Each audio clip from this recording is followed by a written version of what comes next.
If it doesn't, and I'll say this, I understand that there's possibilities of getting funding from TechStop. TechStop will not deny the fact that there could be a potential, but they say it's very unlikely. And yes, the political world does help, the political muscle does help, but what the end result of that would be, nobody knows. We do believe that if you handle it through the TechStop way, that maybe 10 years from now, you will have money to do the construction from federal to state funds, maybe. And the idea that we got from the county commissioner is we need some relief and we need it now. So we're talking about this East Reliever route and trying to limit the improvements to what's going to help you the most in the shortest amount of time with the less money spent. But at the same token, the request is to study a complete loop for the future, and that's something that I think TechStop will have to have in order to consider any participation, and not just what we refer to as an East Reliever route. And then what enters into play, of course, is the West Side expansion, which needs to be considered, which we have considered to the point that we are familiar with as of the last time we got the plan that you submitted, sir. And I think the county is showing every interest to cooperate with the city, because we've asked Seth to attend some of our meetings and conference calls and even meetings in Odessa, so that he's kept informed and he can keep us informed about his project. Everything that I see is just everybody wants to cooperate and work together. I think right now the county is just concerned about the costs that are going into this and who's going to pay for it and how. If I can add on to that, I've gotten the same sense from TechStop that they would like to help, but so I think from our side, we do continue to lobby the commission and try to get some support there, but I think the other prong of that is that we've got to kind of take control of our own destiny. Mr. Pond and I floated an idea, well, in conversation with our the city's P3 consultants, wondering, what is out there to fund roadway projects, and Mr. Pond has a little bit of update on some of those conversations. When I started exploring that, I found out that in Washington, there's $500 billion that will be released this year for rural highway infrastructure improvements in places like Pecos. That Pecos would be eligible to get that kind of money. And that money will float down to projects that are, quote, shovel ready, or projects that are, that can be built in the near future, not 5 or 10 years from now. And I started checking with some of the public-private partnership people we have working with us in West Pecos that have been involved in toll roads and some other public-private road projects. And they said that kind of project would work here in Pecos. And I said, well, what would that look like? They said, well, there was a project in 183 up in the Dallas area where it was a joint venture between TxDOT and a private company that went in and quickly built a toll road, but the toll road doesn't have a toll booth like you would see on the old-fashioned toll roads. It's got cameras, and in that case, it was a managed lane, so if you're in the fast lane, you pay a toll, and if you're in the slow lane, you don't pay a toll. And after 7 years, it gets turned back over to TxDOT. And I started asking, could such a project work in Pecos to where there would be an East Reliever route that would be a toll route, but that the tolls would only be imposed on commercial trucks, so that private vehicles, people living in Pecos, wouldn't pay the toll. And they said, yes, that's possible and that's feasible. So I checked with John Speed in Odessa, and he had worked on some public-private partnerships in the private sector before he went to work for TxDOT. And he said actually that this concept I was talking about had merit, that he thought it could work. And I talked to some of the other P3 people we're dealing with, and they think it would work.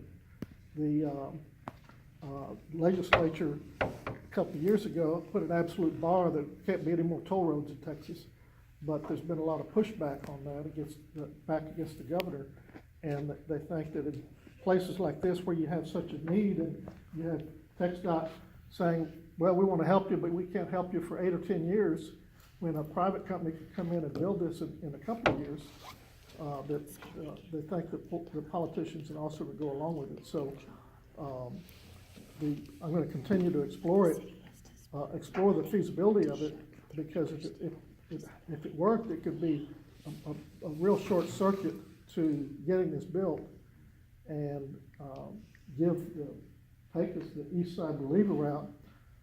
John Speed liked the fact that there could be a parallel route to 285 that would bypass Pecos, that would relieve all the commercial traffic coming through town.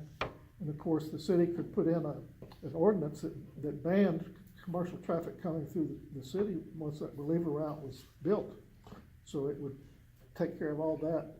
And the idea would be between TxDOT and private investors, the thing could get built quickly. So I would say within the next 2 to 4 weeks, we would know whether it's viable or there's some barrier to it. But it's an alternative. Now, one thing I emphasized with TxDOT and with the folks in Austin when I was talking about it, I said, I don't want to explore this if this is going to somehow slow down anything that TxDOT's doing or anything that TxDOT wants to do to help Pecos. They said, no, this is not slow it down at all. This would be just something in addition. So I do have a question for you all. What has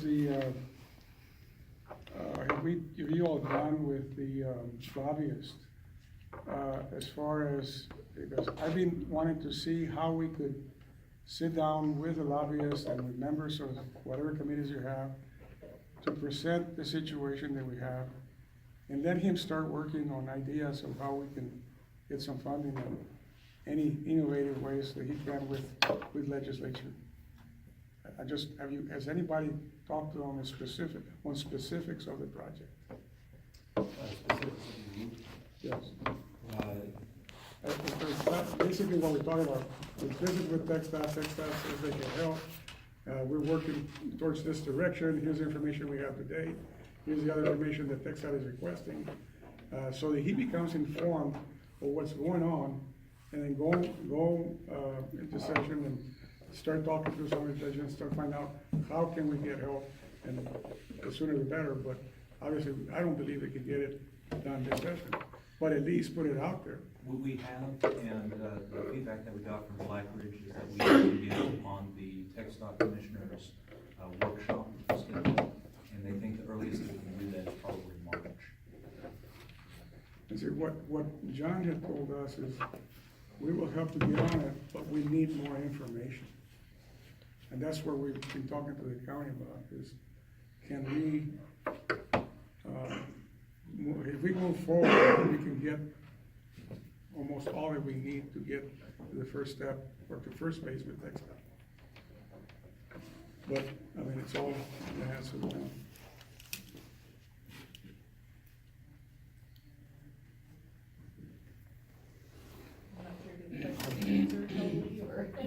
No, I don't think we ever did speak specifically with them. With With the lobbyists, regarding the project. I don't think we ever did. It was pretty general, just on the transportation side. But if we could get a hold of them, and could you all brief them and everything on it? I've been asking that, is that have the opportunity to, let them come down, we go up, whatever it takes, but let's get them involved. Let's get them informed of what the technical side of things here, and what feedback we can get into the district. They need to be informed as to how to take that project further up. He needs to know, hey, the district engineer here is really willing to help. Here's what he's asking for. And I guarantee you, this is not the first time that those guys deal with this kind of project. I'm sure they've been at it with many different projects all over the state. So they have the knowledge of how to proceed. at least who are the players that they need to go to get some action going. And we have had some of those updates following some of our stuff. And their feeling is that we need to approach the commission rather than our elected officials.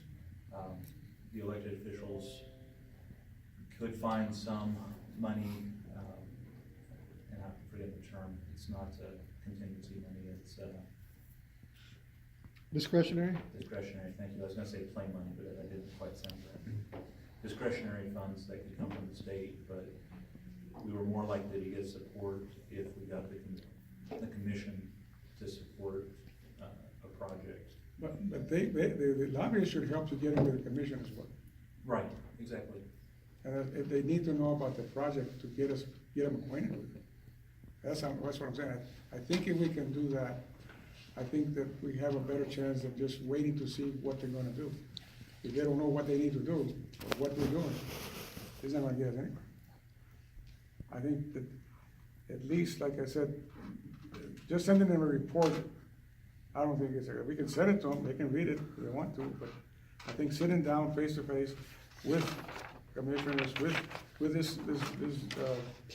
the people that are here, and say, here's what we're looking at, guys. I mean, all of the entities here are paying for it, am I correct? So everybody has a word in this. And just say, hey, this is what we wanna do. If it is what you wanna do, you need to take action. When we have our day in Austin, I think what Frank's saying may be very beneficial if we get it to Mr. Kelly. Maybe Mr. Kelly get it in the right hands so that when we do go as a united group, we're here to talk about the presentation we sent you. We're ready to move forward. That may be a big push to the discretionary funds there, because we're trying to put our name on the fund. When we worked on the international bridge crossing in El Paso County, from the very inception of the project, the county had the lobbyists from the state level and the federal level. They did it on both sides. And they attended our meetings that we had with Commissioners Court and team meetings to just be informed of what's going on with the project. To me, that's the best way to get them involved, so they can understand, they can get a feel for it, and a better way for them to present it, instead of just sending them a report and say, this is what we've done. They need to get inside this group. At least that was my experience with that project, and that project went on for like 15 years. And they were there constantly. That was a bigger deal than this. So that would be my recommendation from my end, and haven't had experience that before with the county in El Paso, is to go there once we have the public hearings done and a route picked that everybody's happy with in this room, or the representatives that you all represent are happy with, then that's the time to say, okay, but in the meantime, we need to start talking to them. I believe that's the way to go. Thank you, Frank. You're Anything else on transportation and traffic? Can I ask a question? Who would take the initiative to talk to them? Who's the one that talks to them? I would say Seth probably has more communication with Mr. Kelly. Are you available anytime in the next couple of weeks? Give me a call, we're ready.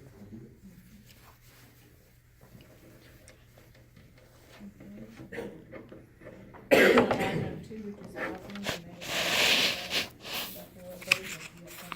and Wanted to also update at my board meeting here a few weeks ago, just on our Willow neighborhood.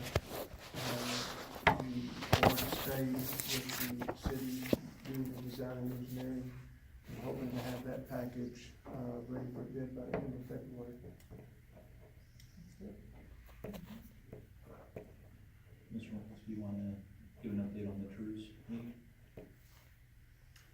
Yes, the TERS board met, last week. What was it, Wednesday or Thursday night of last week? Slept since then. We talked about several different projects in town. The members were given a final copy of the TERS boundaries. And we've talked about different projects that could be taken on both for beautification of 285 downtown. We discussed some of the old gas stations in town where we could leverage our funds along with state funds for the reclamation of getting those tanks out and getting those properties back on the tax rolls. We also talked about different parts of housing. We discussed the EDC's property over the Troy Mines, which I'm currently working on for a housing subdivision. We also talked about the 187 acres along 285 that the EDC owns and some of the Pruitt property to the west of that, of hopefully putting that into a master planned project that the TERS could also handle. So the tax increment reinvestment zone board has finally got ourselves together, and hopefully we'll, we talked about the project plan, the finance plan, how we were gonna raise funds, and so it'll start taking shape here over the coming months. And housing was part of that discussion, that's the second. Yes, yeah, the housing was a major part of that. Maybe something we need to add to our list, like an updated PBT-ISD. It could be, yes ma'am. I could bring that to the 2x4 group. Thank you. Anything else on housing? All right, item number 3 is the tenant approved agreement. So if there's anything else that we're ready to entities that the MOUs to the city. But again, we want to move on with it with the 3 if we can get them hired. Once again, before we know it, it's going to be rodeo time, and we're going to be needing a lot of help, you know, cleaning up areas, and so hopefully March 30th will help some with that. We're kind of targeting some of our major thoroughfares and streets.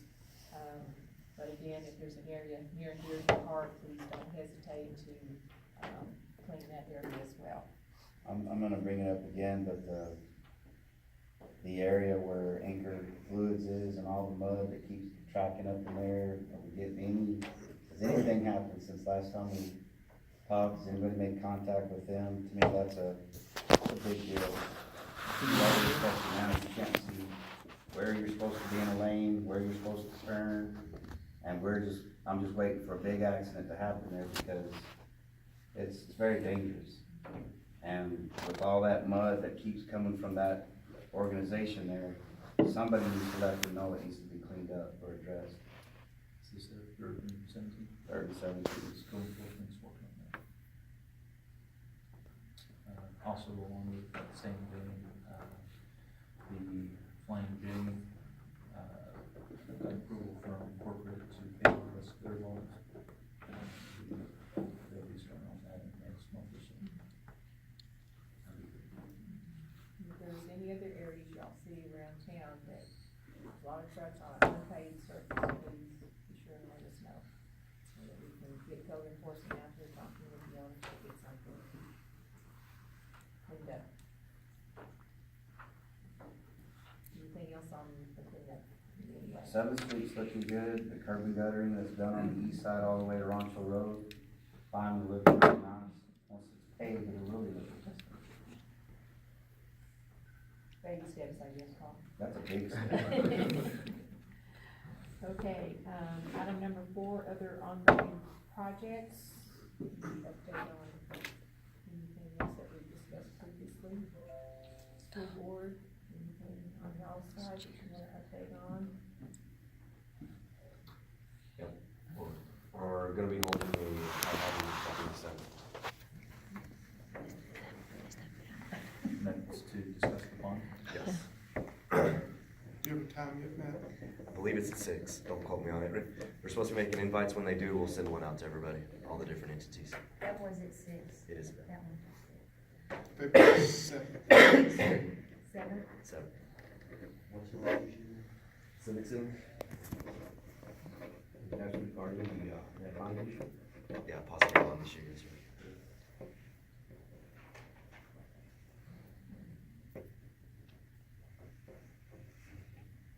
Some of the other projects that we discussed previously, that, one was looking at a, mobile food vendor food court. And also, whether or not we could find a bigger venue for the Christmas tree lighting event. You won't have any land for either of those? You just wanna give up? You just wanna donate? Don't have to prize? On the Christmas deal, I think that the county, you know, our past commissioner that just left us, you know, she's done a great job getting it all lit up with the Christmas lighting on the Civic Center area, and to me, that area there might be a good place to put our Christmas lighting, you know, in the parking lot of the Civic Center or along the Civic Center, making it maybe like a little drive-through like they do there out of the west part of Odessa.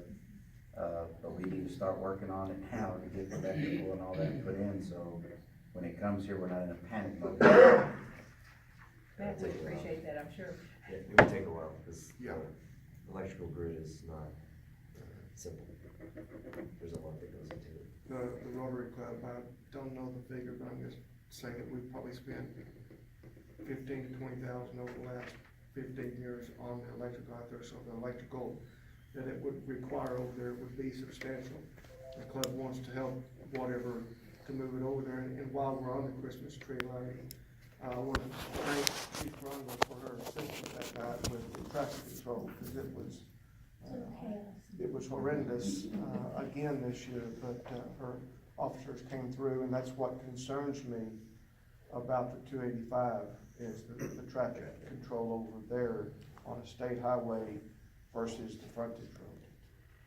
So, but it's only for 2.5 hours, but if we can look at moving it over there, our club is 100% behind that, but it would be substantial. And some other events to work around Yes, ma'am. while you're doing it. The county's looking at putting in a new LED sign right there by the Civic Center. So maybe this is the time to start looking at how this electrical thing would work out. Do you wanna put it along the fence line there, or do you wanna put it set back, or, but, somebody needs to talk about it starting now, not 2 to 3 months before we get there, and then we'll be going to portable generators and stuff like that to try to operate it. How do you wanna handle that? Well, I talked to Gary a little bit, and I said a little bit briefly on, what the city, because, my understanding was talking with Gary Romo was, the city is interested in maybe moving forward with something, to help it expand.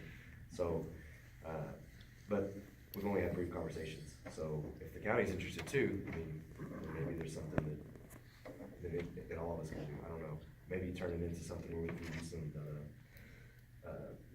that hotbed tax, turn it into, instead of having it on Tuesday, maybe we have it on a Thursday or Friday, and we're able to maybe bring some people in from out of town. I don't know, there's all different things, all different kinds of things we can do, it's something we need to talk about then. I'd like to see a partnership between the Rotary Club, the county, and the city, however we, need to, but, our electrical setup out there is quite substantial. So, we need to take a look at how that would impact the Civic Center parking as well. Yeah, there would be a lot of room for parking, that would help. And we have talked about putting up parking lot lighting there at the city center, and we could incorporate that with the same grid. I'd rather see that in Parkway. Bring them out with you.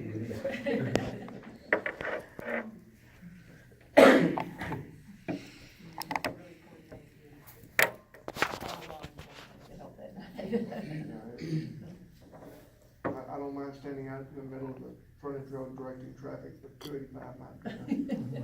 Think you might retire? Over 285. Other updates on ongoing projects that we talked about previously? Yeah, we did have one, this work what we're doing, we're trying to, amend our subdivision rules, which we've added on the RV policy, and with that, we're trying to do, trash, how to address the trash. And we were gonna do a workshop inviting the city, to work along on that area, especially how to address the, ETJ, your ETJ zoning. That way our policy doesn't, conflict as well. But hopefully we'll get Gary and, I don't believe we've decided on date yet, right? Next week? I think Tuesday, I just got a message to see if we could do it on Tuesday. It's just kinda short, there's a lot to read. So just kind of for everyone's benefit here, in reference to the trash, talking about how that would be picked up, Yeah. What they would be charged, things like that, in that area. In that area, a mile from the city.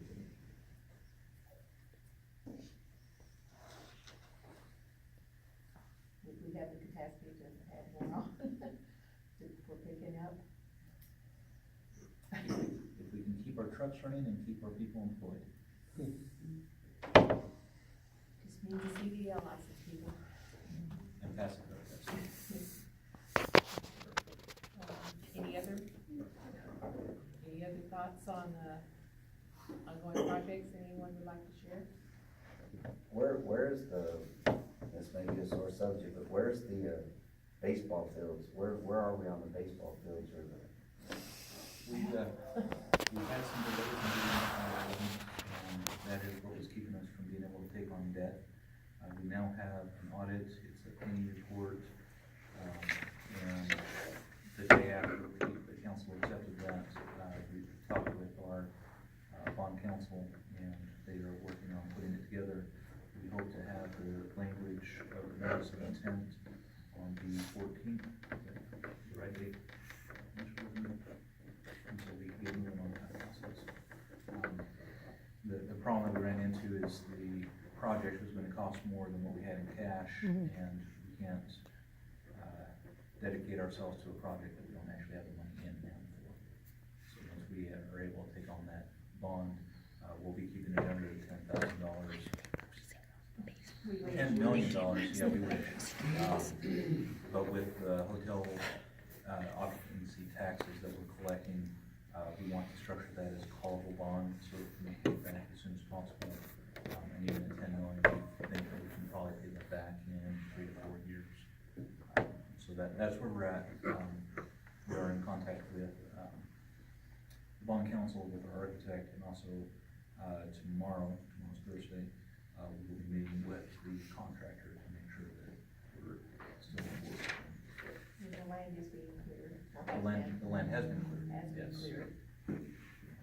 City's doing that, waiting for the audit to come up on our agenda. Is this still gonna be out there by Martinezville? Yes. What are we gonna do for transfer? I mean, how are you gonna get people there, in and out of there? That's part of the conversation that we're having with the tours as well, is how to improve, flow in there. We've got 600, 700 acres in there with different landowners that want to develop.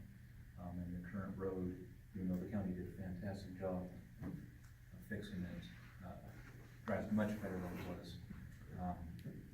We realize that we've got to have better access, either off the frontage road. Ideally, from the planning standpoint that we're taking as a city, having an underpass that lines up with County Road and takes us over to Lincoln Street to tie into the new, construction that's going on over there, rather than having people go up to 285 and contend with the traffic there. It would be intended to meet more of the local traffic. That's a big picture thing. There's still a lot of steps to get to that point.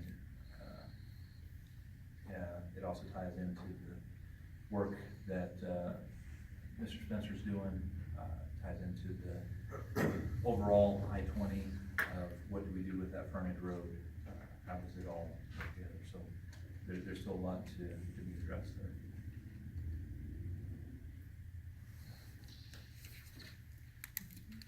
Anything else? One other thing, I don't know who could, I mean, we all need to give TxDOT a call. I think I drove between 285 and Highway 17. I wanna say there's 20 or 30 lights that are out on I-20. And they're the ones where you're turning off to exit, and that is dangerous. Now that we've got Domino's and Dickies, we've got the hospital, people are exiting there to get to Pilot, and those intersections are not lit up. So if all entities could maybe make a phone call and remind them that we've had these lights out for many, many months now, we sure would appreciate, can you just turn the lights on? Did you pay your bill? Whatever. But there's probably like 20, I wanna say 20 or 30 lights from 285 to Highway 17 on the loop around that are out. That might actually be the city's bailiwick. They're in the area of the highway, not on the, I'll have to double check. The reason I'll have to double check is I think we have some sort of reimbursement agreement where we pay it and then we charge TxDOT. And so the lights may actually be an R&M rather than TxDOT. pay the bill. Well, we pay the bill. We gotta turn in the work orders to make sure that, if they're TNMP lights, then we'll have to put them. Cause there are some that are on, but there are a whole lot that are not on. Okay. And now at that intersection of Country Club, and boy, it's dark right there. Sometimes 1842 is pretty dark too, and there was a huge pothole there that you didn't see. Oh, yeah. Hit it. Chief Kringle, you may not have noticed that you may be doing it, we were getting, list of lights that were out in the community, we still getting that from your officers, great, thank you. And anyone can send an email to Texas Mexico Power. I did that, and they put a couple of lights back on at the park. So again, if you have a street light out in your neighborhood, just, send it to City Hall or contact Texas New Mexico Power yourself and let them know that it's out. If you give us an address, that's good. If you can give us the, whole number, that's even better. Their website just asks you where is it located, by what intersection. So if you know the two cross streets and you just tell them that, I guess you just leave a message for them. What do we, I know at one point we talked about stoplights on different, 285. right, I mean, what's the general consensus on that? I think it might be something where the school looking into either funding or throwing in